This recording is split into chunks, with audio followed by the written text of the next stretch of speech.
So recently I did a video on the top 3 bodybuilders that never became pro, and in that video I talked about bodybuilders like Matt Mendenhall, Roy Liedlmeyer, and Edgar Fletcher.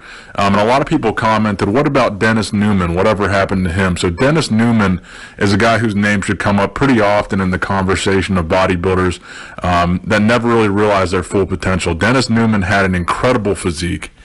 Arguably one of the best physiques of the 1990s. In my opinion, he looked like a bigger version of Bob Parrish. Very aesthetic, very good physique, but due to a series of unfortunate events, he wasn't really able to ever do much as an IFBB pro.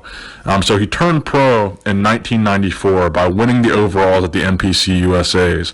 Unfortunately, shortly after winning the USAs, Dennis Newman was diagnosed with leukemia, and he was not able to use that pro card and compete.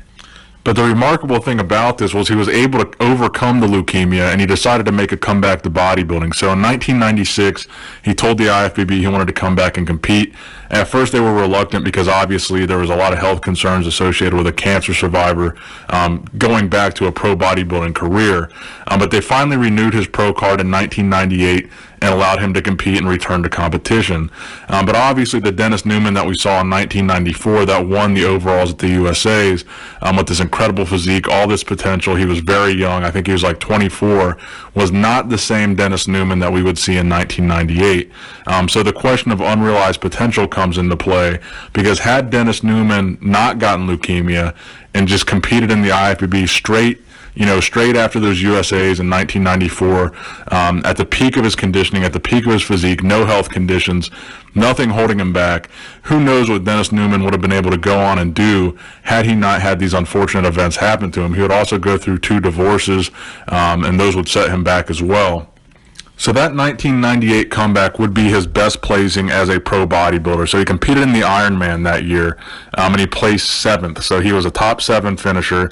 Then the following year at the Toronto Pro, he placed 18th. So his placings had dropped significantly. Then in the year 2001, he didn't even make the top 17 at the Night of Champions that year. So at that point, he was 31 years old, and he decided, bodybuilding wasn't for him, and he decided to retire at age 31 in 2001. So now, 16 years later, he's still alive and well, he's still a cancer survivor, and he still looks pretty good at the age of 47 years old. Obviously, he's not going to look like the bodybuilder that he once was, but for all the things that he's been through and all the things he survived, he definitely looks very good for his age and all things considered. So Dennis Newman, I believe, is one of the most unrealized potentials in bodybuilding. Like I said, unfortunately, all these things had to happen to him, but when he was in his prime in 1994, people were talking about him being the next Mr. Olympia. He was definitely a threat to the Olympia top 3, and people were just going crazy over him when he won those USAs. And just, bad luck and bad fortune would have it, shortly after that win, the leukemia thing would come around. So who knows what would have happened, because his physique was honestly one of the most well-proportioned, symmetrical, balanced physiques to come out of the 1990s. So let me know what you guys think in the comment section below. Honestly, I think his story is still very inspirational.